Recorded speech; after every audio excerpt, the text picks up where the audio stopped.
Hello everyone. Welcome to For Nurses Preparation YouTube channel.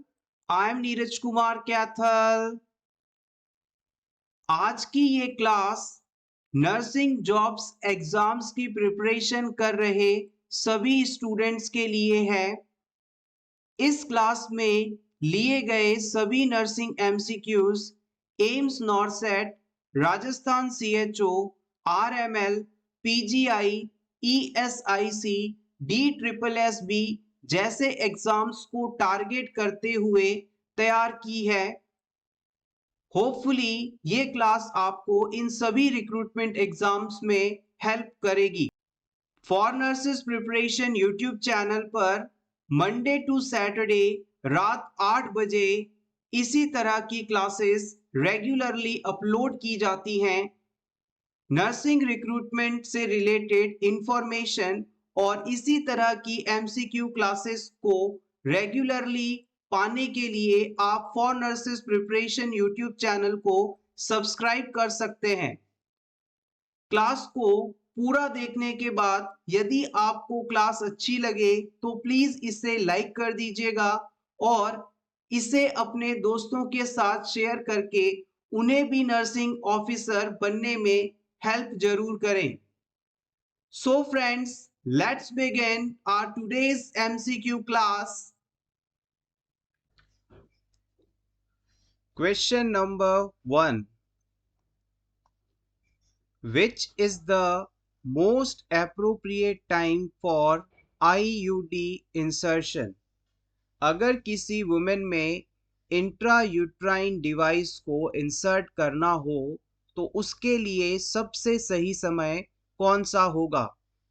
Option A, during और within 10 days of menstruation, menstruation के 10 दिन के अंदर। Option B, during mid period of menstrual cycle, menstrual cycle के mid period में। Option C, just before menstruation, menstruation होने से just पहले, या फिर 5 days आफ्टर मेंस्ट्रुएशन, मेंस्ट्रुएशन होने के 5 दिन बाद।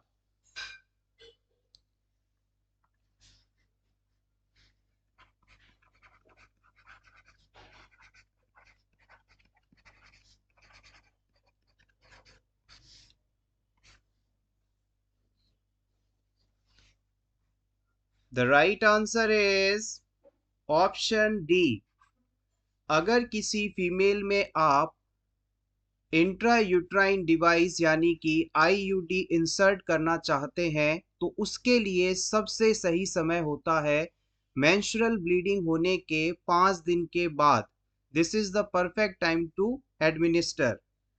इंट्रायूट्राइन डिवाइसेस होता क्या है इसे भी जान लेते हैं। ये एक स्मॉल कॉन्ट्रासेप्टिव डिवाइस होते हैं जिसे यूट्रस के अंदर लगाया जाता है, इंसर्ट किया जाता है और इसका इस्तेमाल प्रेगनेंसी को रोकने के लिए किया जाता है। प्रेगनेंसी को प्रिवेंट करने के लिए जो डिवाइस यूज किया जाता है, यूट्रस में लगाया जाता है, उसे हम इंट्रायूट्राइन डिवाइस के नाम से जानते हैं। अगर ब्रॉड क्लासिफिकेशन के बात की जाए तो 2 टाइप के इंट्रायूट्राइन डिवाइसेस होते हैं। 2 टाइप के इंट्रायूट्राइन डिवाइसेस होते हैं। कौन कौन से हैं अगर आपसे पूछ लिया जाए तो आप बता सकते हैं। एक तो जो मोस्ट पॉपुलर है, कॉपर से बने होते हैं जिसे आप कॉपर टी आदि के नाम से जानते हैं। और दूसरा इसका फॉर्म आता है जो कि हार्मोनल होते हैं, हार्मोन सिक्रीटिंग होते हैं, वो आईयूडी। तो 2 प्रकार के आईयूडी कौन कौन से हो गए? एक तो कॉपर आईयूडी और दूसरा हार्मोनल आईयूडी। दोनों ही प्रकार के जो आईयूडी होते हैं, इंट्रायूट्राइन डिवाइसेस होते हैं, इनका उपयोग करते हुए 5 से लेकर 10 साल तक हम कॉन्ट्रासेप्शन क्रिएट कर सकते हैं, यानी कि प्रेगनेंसी को रोक सकते हैं। इस इंट्रायूट्राइन डिवाइस की मदद से आप सेक्सुअली ट्रांसमिटेड डिजीज को फैलने से नहीं रोक सकते। ये इसका एक माइनर सा ड्रॉबैक रहेगा। Next question, the major chemical compound of human kidney stones are. Humans में जो किडनी स्टोन्स बन जाते हैं, किडनी के अंदर पथरी बन जाती है, उस पथरी या स्टोन का निर्माण मुख्य रूप से किसके कारण होता है? क्या वो यूरिया के डिपॉजिट होने के कारण होता है, कैल्शियम कार्बोनेट के कारण होता है, कैल्शियम ऑक्सलेट के कारण होता है, कैल्शियम सल्फेट के कारण होता है? किडनी स्टोन एक बहुत ही कॉमन कंडीशन है जो कि हॉस्पिटल्स में अक्सर देखने को मिलती है। इस कॉमन कंडीशन से ये क्वेश्चंस पूछा जा सकता है।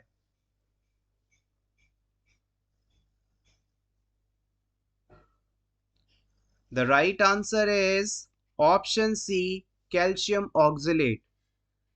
जितने भी पेशेंट्स को किडनी स्टोन की प्रॉब्लम होती है, किडनी या गुर्दे के अंदर पथरी होती है, उसमें सबसे ज़्यादा कैल्शियम ऑक्सलेट के इकट्ठा होने के कारण, डिपॉजिट होने के कारण ये होती है।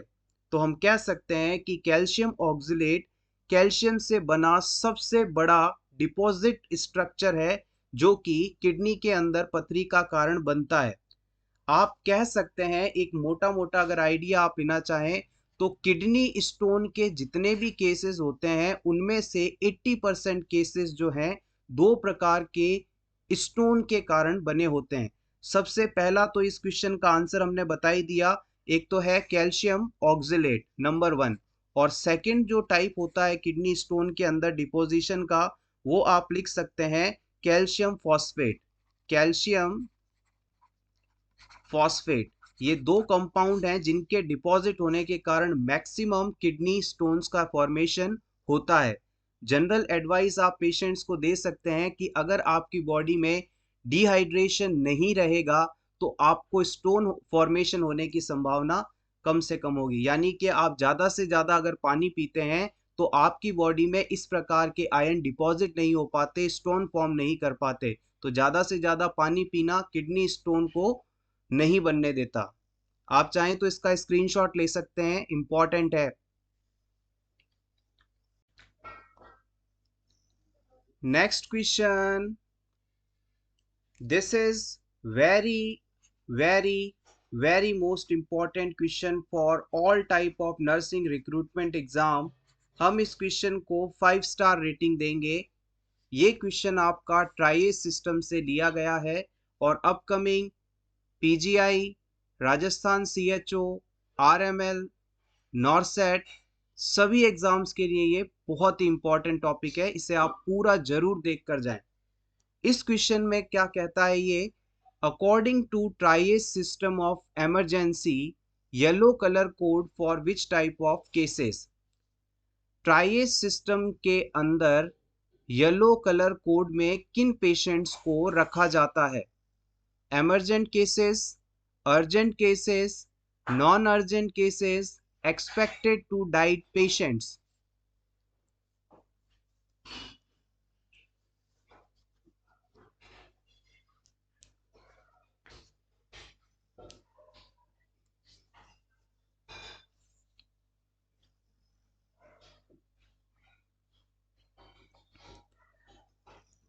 The right answer of this question is option B, urgent cases.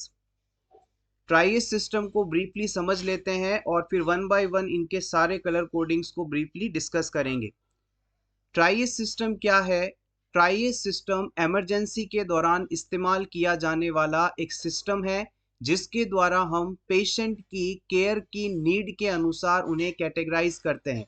हम ये देखते हैं कि किस पेशेंट को सबसे पहले मेडिकल फैसिलिटी, मेडिकल केयर देने की आवश्यकता है, उसे एक कैटेगरी में रखते हैं। उसके बाद थोड़ा जिसे बाद में ट्रीटमेंट दिया जाए लेकिन फिर भी वो सर्वाइव कर पाए, उसे सेकंड कैटेगरी में, और जिसे ज़्यादा इलाज की ज़रूरत नहीं है हम उसे आखिरी में देखते हैं।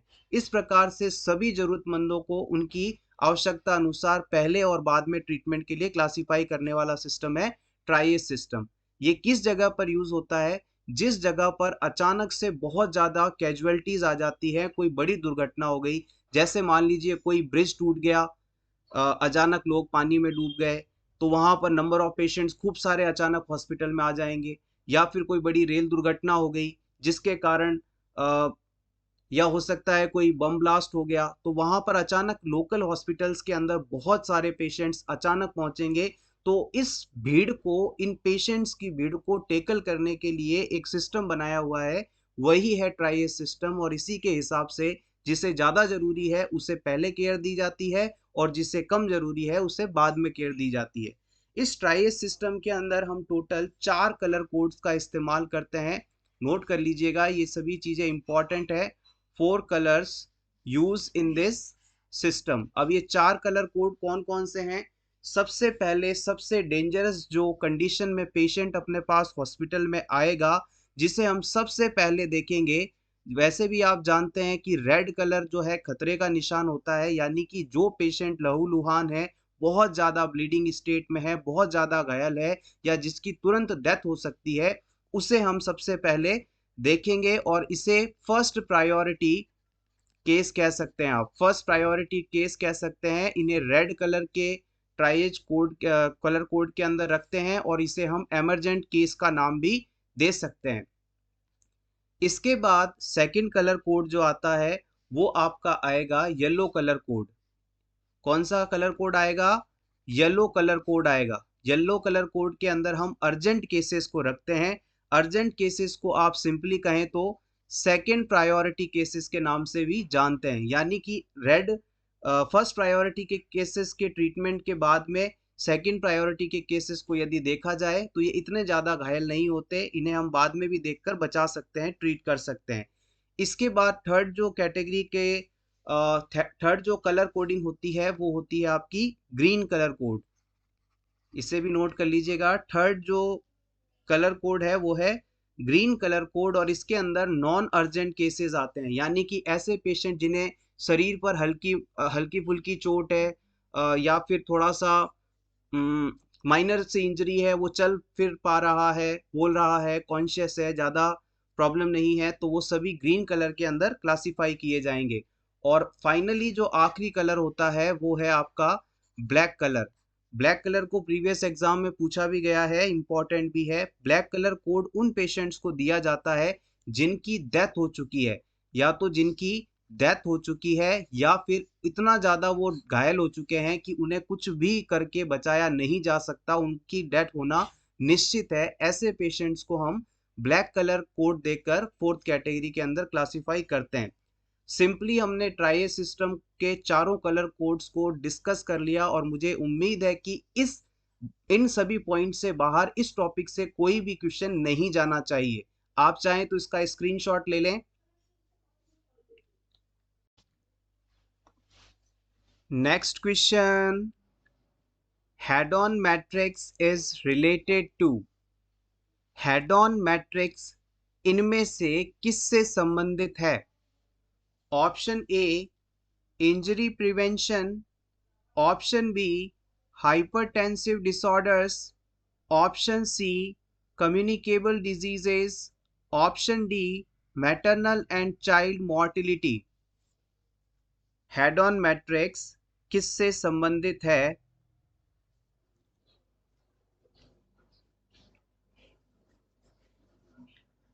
The right answer is option A, injury prevention head on matrix का एक पर्पस है।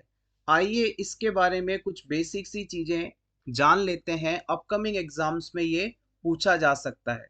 हेडिंग आप चाहें तो नोट कर लीजिएगा, या इसका स्क्रीनशॉट ले लीजिएगा, सिर्फ और सिर्फ आपके रिवीजन के लिए।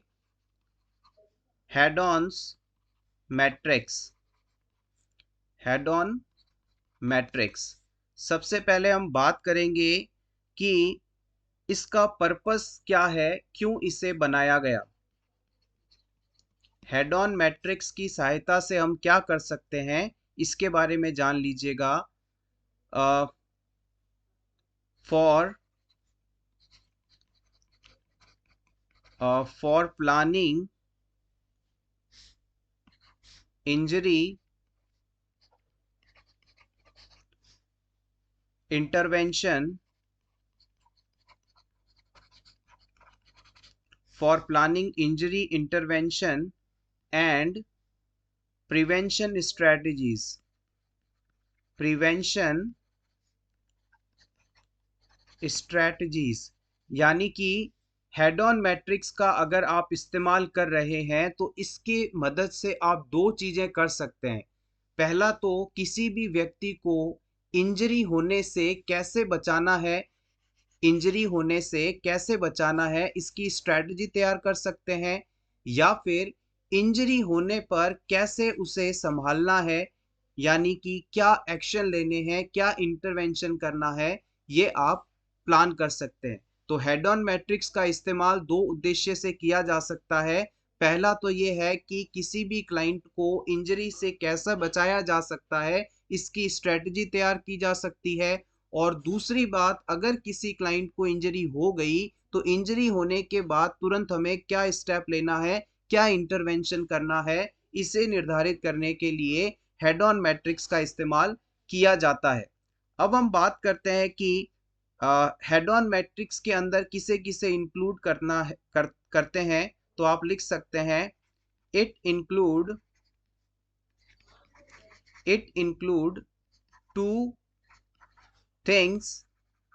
इसके अंदर दो चीजों के कॉम्बिनेशन से ये चीजें की जाती हैं। सबसे पहला तो है एपिडीमियोलॉजिकल ट्रायड। इसके अंदर हम एपिडीमियोलॉजी ट्राइंगल को इंक्लूड करते हैं।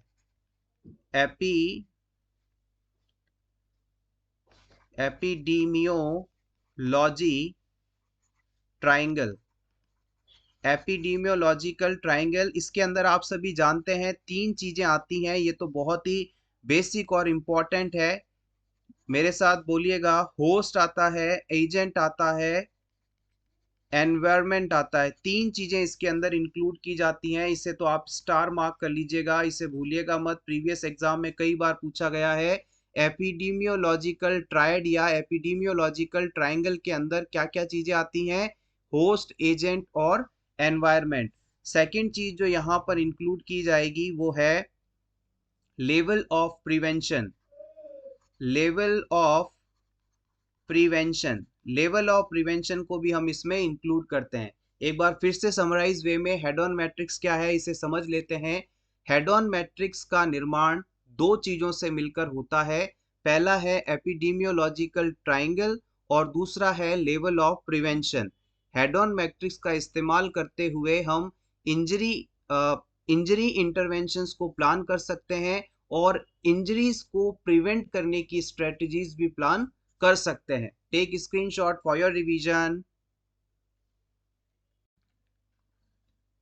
Next question, hydronephrosis is, hydronephrosis term का एग्जैक्ट मीनिंग क्या होता है ये आपको बताना है। इजी है, थोड़ा सा वर्ड पर फोकस कीजिएगा। Option A, dilation of intestine, आंतों का डायलेट होना यानी कि फैलना। Dilation of stomach, dilation of gall bladder, dilation of kidney. किस पर्टिकुलर ऑर्गन के अंदर डायलेशन आना यानी कि उसके डायमीटर का बढ़ जाना, उसका व्यास का बढ़ जाना, साइज में बढ़ जाना, हाइड्रोनेफ्रोसिस है। यस, आप बिल्कुल सही गैस कर पा रहे हैं। नेफ्रो वर्ड से आपने इसे गैस कर लिया, बिल्कुल सही है आप। अगर किसी क्लाइंट की किडनी के अंदर वाटर या यूरिन के एक्यूमुलेशन के कारण उसका साइज बढ़ जाता है तो ये कंडीशन हाइड्रोनेफ्रोसिस के नाम से जानी जाती है। एक, इसे आप थोड़ा सा डायग्राम के थ्रू समझिएगा, काफी अच्छी चीज है, इंपॉर्टेंट है। मान लीजिए ये किसी क्लाइंट की किडनी है, ये किसी क्लाइंट की किडनी है और किडनी की एनाटॉमी आप सभी अच्छे तरह से जानते हैं। ये सभी रीनल पिरामिड्स हैं यहाँ पर, और इन रीनल पिरामिड्स से यूरिन बनने के बाद इस येलो कलर के हिस्से के अंदर आता है। इसे आप रीनल पेल्विस के नाम से जानते हैं। किडनी के अंदर रीनल पिरामिड्स हमने ड्रॉ किए। अब इन रीनल पिरामिड्स के बीच में ये जो येलो कलर का पार्ट हमने ड्रॉ किया है, इसे यहाँ मैं मेंशन भी कर देता हूँ, इसे रीनल पेल्विस के नाम से जाना जाता है। अब मान लीजिए किसी क्लाइंट के अंदर एक चीज और नोट कर देते हैं। अब यहाँ से किडनी से ये जो पाइप निकल रहा है ये आगे ब्लैडर तक जाता है, यहीं से यूरिन किडनी में बनने के बाद ब्लैडर में आता है और ब्लैडर से फिर यूरिथ्रा से होते हुए बॉडी से बाहर यूरिन को हम पास आउट कर देते हैं। ये जो पाइप लाइक स्ट्रक्चर देख रहे हैं ये है यूरेटर। ये अप्रोक्सीमेटली 25 सेंटीमीटर लॉन्ग स्ट्रक्चर होती है। पेरिस्टालसिस मूवमेंट के कारण ये यूरिन यहाँ पर आगे ट्रेवल कर पाता है, जिसमें ग्रेविटी भी एक अच्छा रोल प्ले करती है। अब मान लीजिए किसी क्लाइंट के अंदर किडनी यूरेटर एरिया के अंदर स्टोन बन गया। मान लीजिए किसी क्लाइंट के यहाँ पर यूरेटर के अंदर पथरी बन गई, स्टोन बन गया। अब इसके यहाँ पर पथरी बनने के कारण जो भी यूरिन यहाँ पर किडनी द्वारा बनाया जा रहा था, नेफ्रॉन के द्वारा बनाया जा रहा था, वो नॉर्मल कंडीशन में यहाँ तक पहुँचता है, लेकिन यहाँ से आगे नहीं जा पाता क्योंकि यहाँ पर तो किडनी स्टोन मौजूद है, यहाँ पर ब्लॉकेज क्रिएट हो चुका है। अब यहाँ पर यूरिन धीरे धीरे इकट्ठा होने लगेगा, वापस इकट्ठा होते होते होते किडनी का ये वाला हिस्सा भी फुल हो जाएगा और किडनी के अंदर ही यूरिन इकट्ठा होने लगेगा यूरेटर से ऊपर जाकर। तो धीरे धीरे किडनी का साइज पहले की तुलना में बढ़ने लगेगा और यही कंडीशन हाइड्रोनेफ्रोसिस के नाम से जानी जाती है। अगर किसी क्लाइंट के यूरेटर में स्टोन बन जाए और उसके कारण यूरिन आगे पास नहीं हो पाए, किडनी में ही एक्यूमुलेट होने लगे, जिसके कारण रीनल पेल्विस एरिया या किडनी का साइज बढ़ जाए, तो इसे आप हाइड्रोनेफ्रोसिस कंडीशन के नाम से जानते हैं। सिंपली यदि डिफाइन करें तो hydronephrosis means dilation of renal pelvis due to urine collection as a result of obstruction to urinary outflow. Take a screenshot for your revision.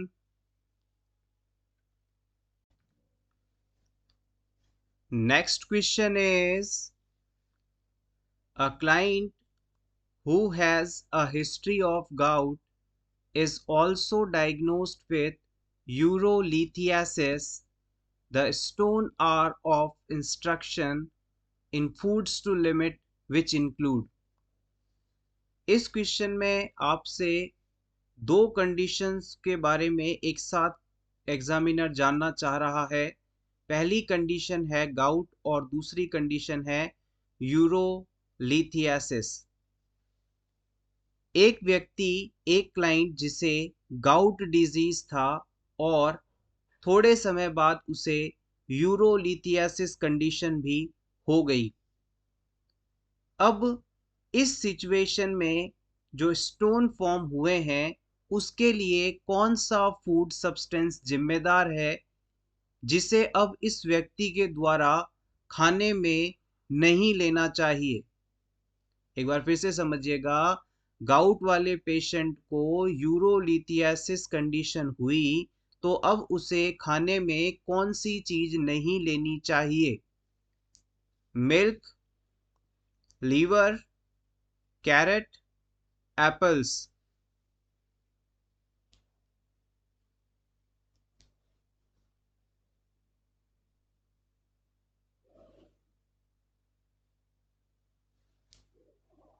The right answer is option B, liver. जो लोग खाने में बहुत ज़्यादा liver लेते हैं तो उन्हें गाउट के बाद यूरोलिथियासिस जैसी कंडीशन हो सकती है। Liver is like a organic meat condition, meat substance. आइए वन बाय वन इन सभी पॉइंट्स के बारे में जान लेते हैं। सबसे पहले हम बात करेंगे एग्जाम पॉइंट ऑफ व्यू से इंपॉर्टेंट गाउट डिजीज के बारे में। गाउट एक ऐसी कंडीशन होती है जिसके अंदर हमारे शरीर में यूरिक एसिड का लेवल बहुत ज़्यादा बढ़ जाता है। आप चाहें तो यहाँ शॉर्ट में नोट कर लीजिएगा, GOUT। गाउट ऐसी कंडीशन है जिसमें हमारे शरीर के अंदर यूरिक एसिड का लेवल बहुत ज़्यादा बढ़ जाता है। अब इस यूरिक एसिड का लेवल क्यों बढ़ता है, कैसे बढ़ता है, इसके बारे में जान लेते हैं।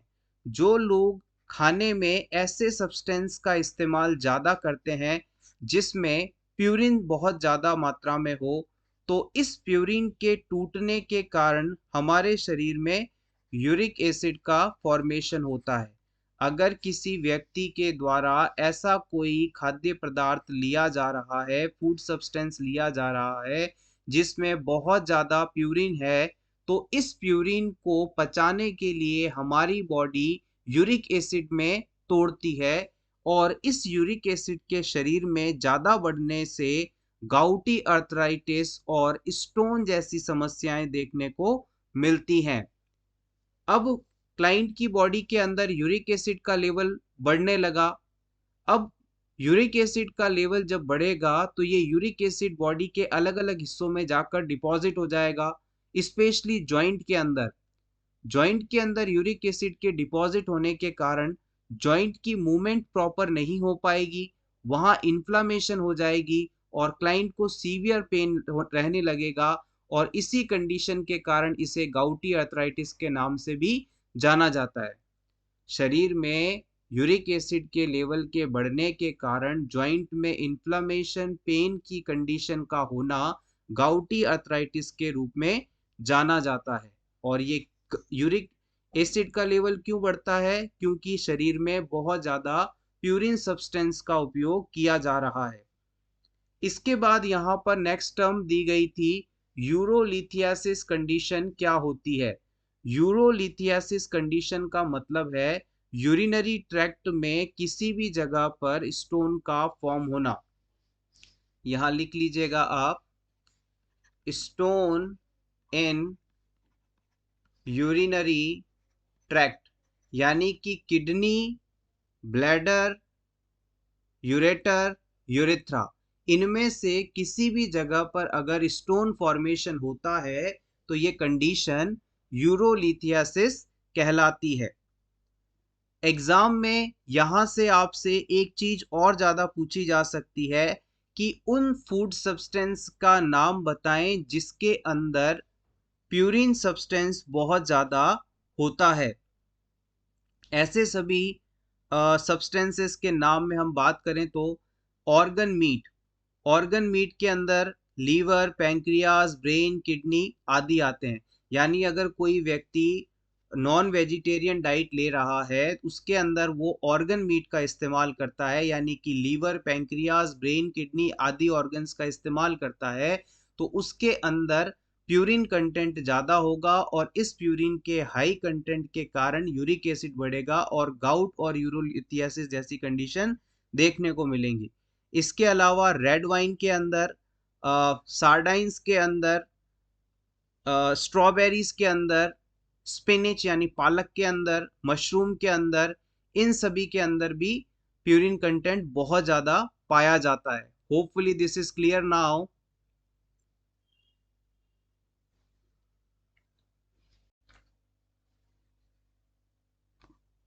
Guys, this is the 50th number class. ये 50वीं क्लास है इस सीरीज की। अगर आपको ये कंटेंट अच्छा लग रहा हो तो प्लीज वीडियो को लाइक कर दीजिएगा। Thank you. Next question is, the client with brain cancer refuses to care for herself.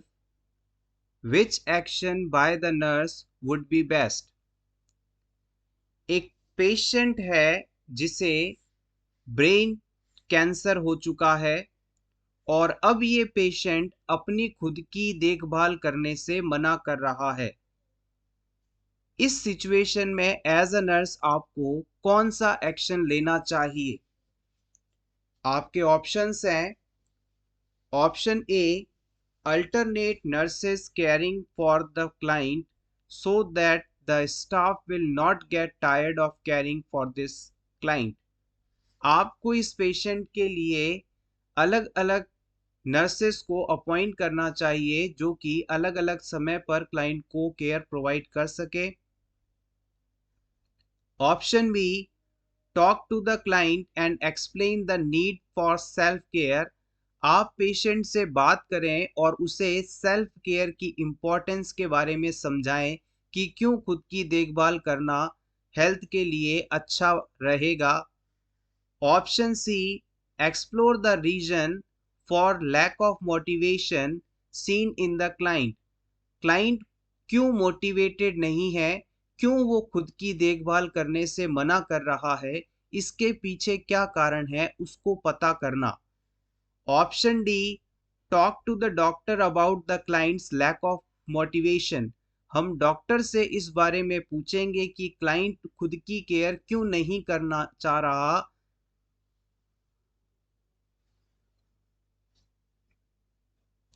Select the answer.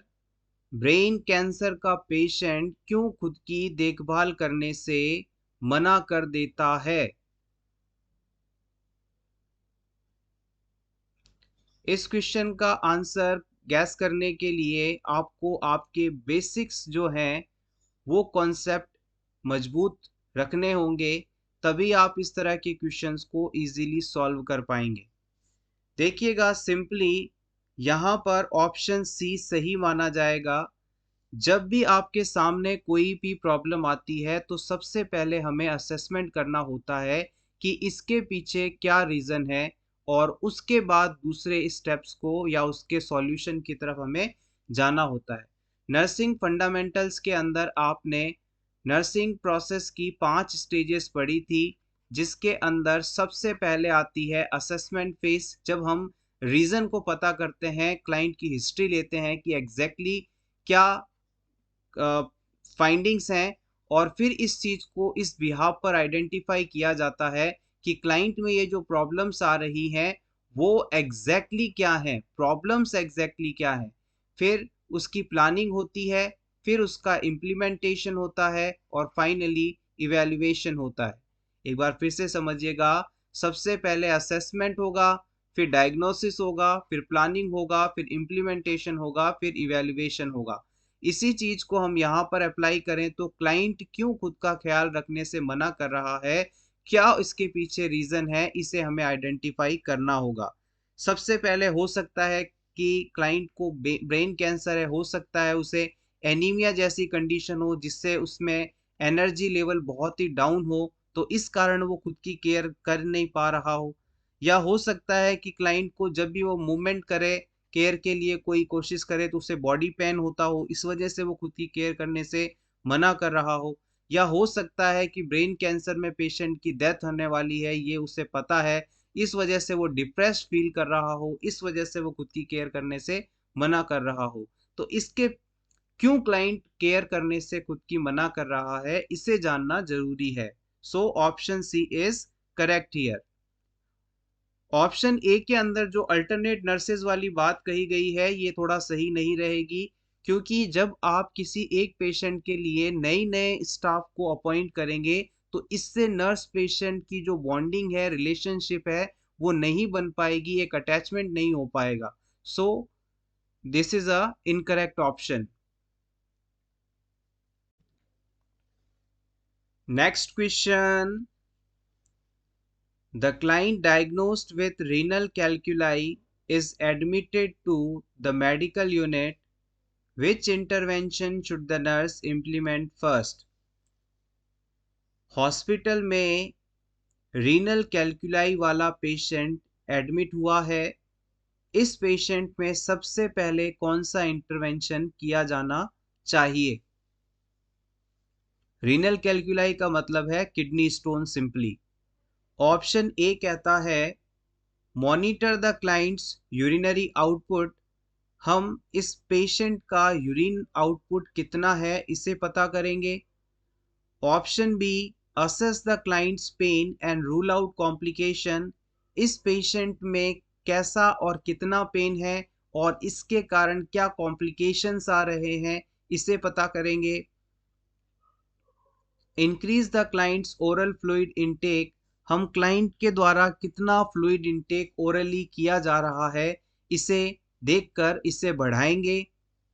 Use a safety gait belt when walking the patient.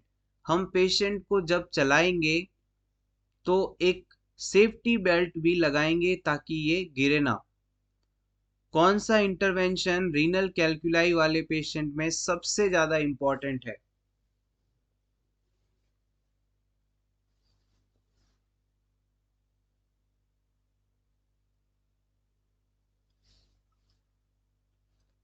यहाँ पर ऑप्शन बी काफी सही माना जाएगा।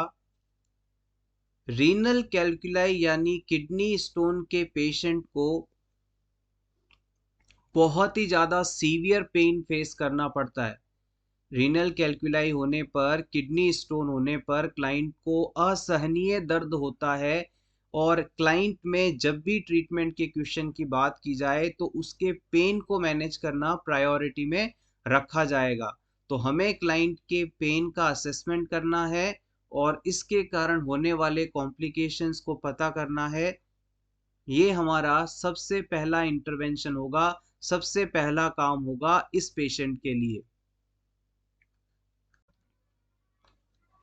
Next question. When a patient is being treated for a renal calculus, the nurse anticipates किसी renal calculus वाले patient का इन चारों ऑप्शंस में से क्या ट्रीटमेंट हो सकता है, ऐसा एज अ नर्स आप एंटीसिपेट करते हैं, अनुमान लगाते हैं। एंटीसिपेट वर्ड आपको काफ़ी बार देखने को मिलेगा और एंटीसिपेट करने का हिंदी मतलब होता है अनुमान लगाना या फिर इसे आप गैस करना कह सकते हैं। किडनी स्टोन अगर किसी व्यक्ति को हो जाए तो इसके ट्रीटमेंट के लिए इन चारों में से कौन सा ऑप्शन इस्तेमाल किया जा सकता है? Option A, checking specific gravity, urine specific gravity को चेक करना, straining all the urine,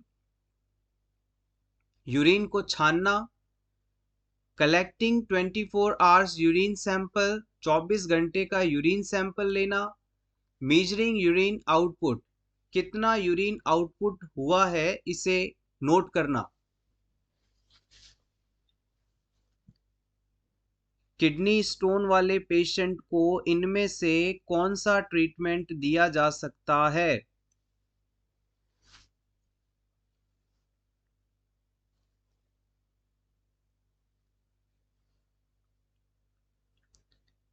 yes, आप बिल्कुल सही हैं।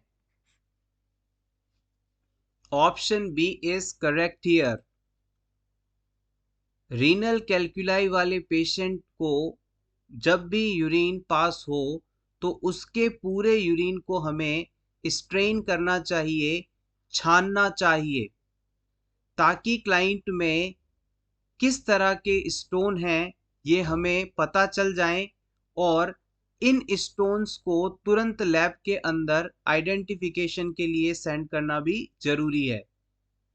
एक बार फिर से समझिएगा, रीनल कैल्कुलाई वाले पेशेंट को, किडनी स्टोन वाले पेशेंट के यूरिन को आप हमेशा छानेंगे, स्ट्रेन करेंगे और छानने से आपको ये पता चलेगा कि जो स्टोन था वो कहीं यूरिन के साथ बाहर आ गया है या नहीं, और अगर स्टोन बाहर आया है तो इसे तुरंत लैब में भेजकर ये पता किया जाएगा कि क्लाइंट में किस प्रकार का स्टोन मौजूद था।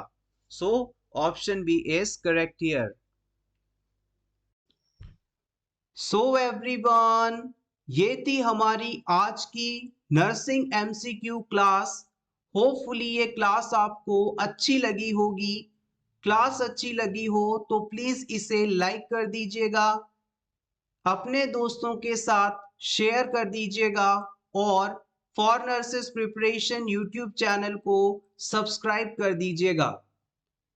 For nurses preparation Facebook, Telegram, Instagram पर भी एक्टिव है और रेगुलरली आपकी प्रिपरेशन के लिए एमसीक्यूज और वैकेंसी के इंफॉर्मेशन शेयर करता है। इन सभी सोशल मीडियाज पर फॉर नर्सेस प्रिपरेशन को फॉलो करने के लिए वीडियो डिस्क्रिप्शन में दिए गए सभी लिंक्स पर क्लिक करें।